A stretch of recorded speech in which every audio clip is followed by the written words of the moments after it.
வணக்கம். அமரர் கல்கியின் பொன்னியின் செல்வன் பாகம் 4 மணிமகுடம் அத்தியாயம் 16 மலையமானின் கவலை. மாளிகைக்கும் மதில் சுவருக்கும் இடையில் இருந்த நிலாமுற்ற பகுதியில் கந்தமாறன் வழிகாட்டி கொண்டு செல்ல கரிகாலன் சுற்றுமுற்றும் பார்த்து கொண்டு நடந்தான். மற்ற நால்வரும் பின்தொடர்ந்து சென்றார்கள். குரவை கூத்துக்காக மேடையும் கொட்டகையும் போட்டிருந்த இடத்தை அடைந்ததும் கரிகாலன் நின்றான். ஓஹோ, இதென்ன, இங்கே என்ன நடக்கப் போகிறது என்று கேட்டான். கோமகனே, தங்களுக்கு விருப்பமாயிருந்தால் இங்கே குரவை குத்து வைக்கலாம் என்று உத்தேசம். ஆஹா, ரொம்ப நல்லது. குரவை குத்து வையுங்கள், வில்லுப்பாட்டு வையுங்கள், கரிகால் வளவர் நாடகம், விஜயாலய சோழர் நாடகம் எல்லாம் வையுங்கள். பகலெல்லாம் காட்டில் வேட்டையாடுவதில் கழிப்போம், இரவெல்லாம் பாட்டிலும் கூத்திலும் கழிப்போம். சம்புவரையரே, என் பாட்டன் மலையமான் எனக்கு என்ன சொல்லி அனுப்பினான் தெரியுமா? கடம்பூர் சம்புவரையன் மாளிகையில் இருக்கும்போது இரவில் தூங்காதே என்று எச்சரிக்கை செய்தான். நான் என் பாட்டனுக்கு என்ன மறுமொழி சொன்னேன் தெரியுமா? பாட்டா, நான் பகலில் தூங்குவதில்லை, இரவிலும் தூங்குவதில்லை. நான் தூங்கி 3 வருடமாகிறது. ஆகையால் நான் தூங்கும்போது விரோதிகள் எனக்கு ஏதேனும் தீங்கு செய்து விடுவார்கள் என்று பயப்பட வேண்டாம். நான் விழித்து கொண்டிருக்கும் போதே யாராவது தீங்கு செய்தால்தான் செய்யலாம். அவ்வளவு துணிச்சலுள்ள ஆண்மகன் யார் இருக்கிறான் என்று மலையமானுக்கு தைரியம் சொல்லிவிட்டு வந்தேன் என்று கூறிவிட்டு கரிகாலன் கடகடவென்று சிரித்தான். சம்புவரையர் கோபத்தினால் நடுங்கிய குரலில், ஐயா, தாங்கள் தூங்கினாலும் சரி, விழித்து கொண்டிருந்தாலும் சரி, தங்களுக்கு எவனும் இந்த மாளிகையில் இருக்கும்போது தீங்கு செய்ய துணிய மாட்டான் என்றார்.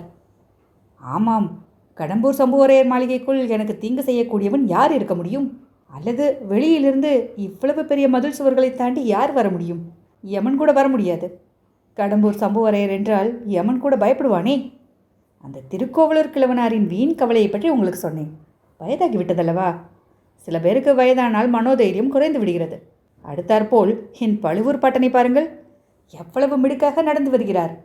60 பிராயத்தை கடந்தவர் என்று யாராவது சொல்ல முடியுமா என்று கூறி சிறுநகை செய்தான் கரிகாலன். பழுவேட்டரையர் இதற்கு மறுமொழி ஏதேனும் சொல்ல வேண்டும் என்று எண்ணி தமது தொண்டையை கனைத்து கொண்டார். அது சிங்க கர்ஜனையைப் போல் முழங்கிற்று. பாருங்கள், பெரிய பழுவேட்டரையர் தொண்டையை கனைத்தால் பாரெங்கும் நடுங்கும் என்று சொல்வது எவ்வளவு சரியாயிருக்கிறது.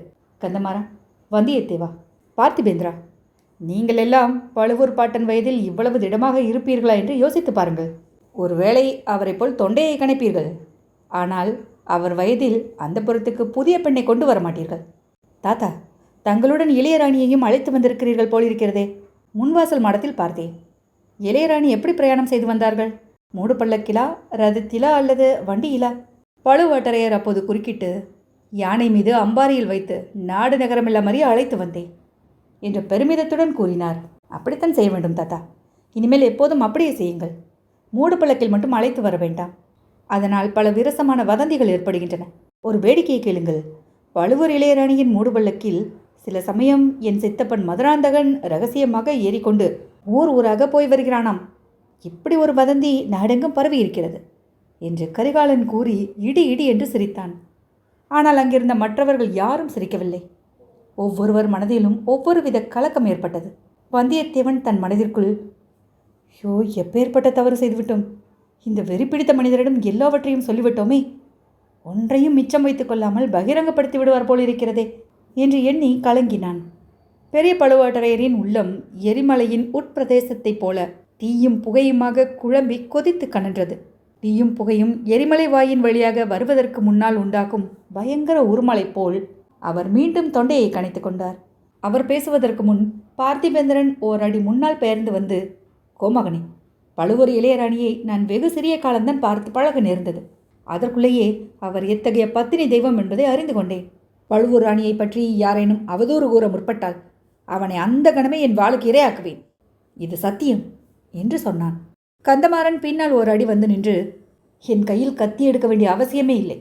பழுவூர் இளையராணியை பற்றி அவதூறு கூறுகிறவனை என் கையினாலேயே கழுத்தை நெரித்து கொண்டு விடுவேன். இது சத்தியம் என்றான்.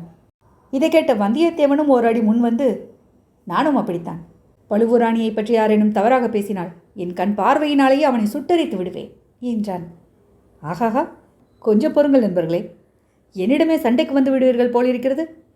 பார்த்தீர்களா தாத்தா, தமிழ் பெண் குலத்தின் கௌரவத்தை காப்பாற்றுவதில் இவர்கள் எவ்வளவு துடிப்புடன் இருக்கிறார்கள். ஆனால் பழுவூர் இளையராணியை பற்றி யாரும் அவதூறு சொல்லவில்லை. சொன்னால் நானும் கேட்டுக்கொண்டு சும்மா இருக்க மாட்டேன். இந்த வீராதி வீரர்கள் வரும் வரையில் அப்படி அவதூறு சொன்னவனை நான் உயிரோடு வைத்திருக்க மாட்டேன். பழுவூர் இளையராணியின் மூடு பல்லக்கை பற்றி தான் குறை சொல்கிறார்கள்.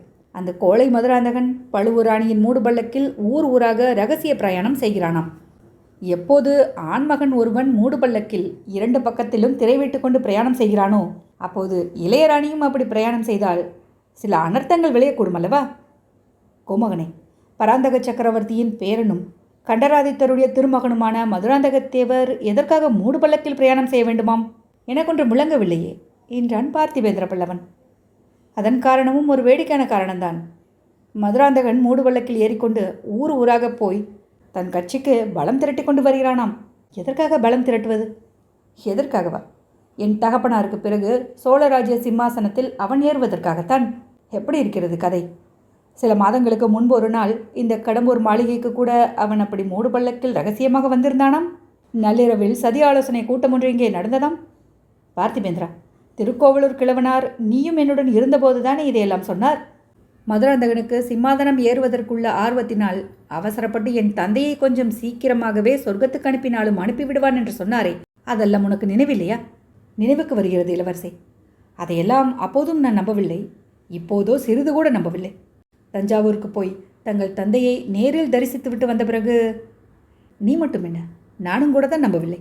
நம்பியிருந்தால் இந்த கடம்பூர் மாளிகைக்கு விருந்தாளியாக வந்திருப்பேனா என்று கூறி கரிகாலன் மீண்டும் எதையோ நினைத்து கொண்டவன் போல் சிரித்தான். கடம்பூர் சம்புவரையர் தொண்டையை கனைத்துக்கொண்டு, கோமகனே, திருக்கோவலூர் மலையமான் குலத்துக்கும் எங்கள் குலத்துக்கும் நீண்டகால விரோதம் என்பது தங்களுக்கே தெரிந்திருக்கும். தெரியாமல் என்ன? அந்த விரோதத்தை பற்றி சங்க புலவர்களை பாடியிருக்கிறார்களே. கொல்லிமலை வல்வில் ஓரியை மலையமான் திருமுடிக்காரி சண்டையில் கொன்றான். வல்வில் ஓரியின் வம்சத்தில் நீங்கள் வந்தவர்கள். ஆகையால் அந்த விரோதத்தை இன்னமும் வைத்து கொண்டிருக்கிறீர்கள். கோமகனே, வல்வில் ஓரியின் சாவுக்கு உடனே பழிவாங்கப்பட்டது. வல்வில் ஓரியின் உறவினனாகிய அதியமான் நெடுமானஞ்சி திருக்கோவலூர் மீது படையெடுத்து சென்று அந்த ஊரையும் அழித்தான்.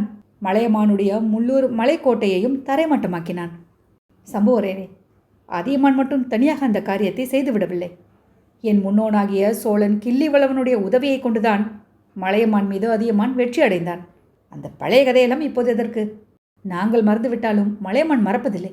ஏதாவது எங்கள் பேரில் அவன் குற்றம் சாட்டி கொண்டிருக்கிறான். நான் தான் சொன்னேனே, கிழவருக்கு வயதாகிவிட்டது, ஆகையால் புத்தியும் தடுமாறுகிறது. நான் இங்கே இருக்கும்போது எனக்கு ஆபத்து ஒன்றும் வராமல் பாதுகாப்பதற்காக அவர் ஒரு பெரும் சைன்யத்தை திரட்டி கொண்டு வராமல் இருக்க வேண்டுமே என்று கூட எனக்கு கொஞ்சம் கவலையாக இருக்கிறது. இளவரசே, அப்படி ஏதேனும் தங்களுக்கு சந்தேகம் இருந்தால் என்று சம்புவரையர் தடுமாறினார். எனக்கு சந்தேகமா? இல்லவே இல்லை. மலையமானோடு எங்கள் உறவு 2 தலைமுறையாகத்தான். பழுவேட்டரையரோடு எங்கள் உறவு 6 தலைமுறையாக தொடர்ந்து வந்திருக்கிறது. பழுவூர் அரசரே இங்கே வந்திருக்கிறார். அவர் சோழகுலத்துக்கு விரோதமாக ஏதும் செய்வார் என்று நினைக்க எனக்கு பைத்தியம் பிடித்திருக்கிறது என்று கரிகாலன் கூறி பைத்திய சிரிப்பு சிரித்தான். பழுவேட்டரையர் கம்பீரமான குரலில், இளவரசே, சோழகுலத்துக்கு விரோதமாக நான் எதுவும் செய்ய மாட்டேன்.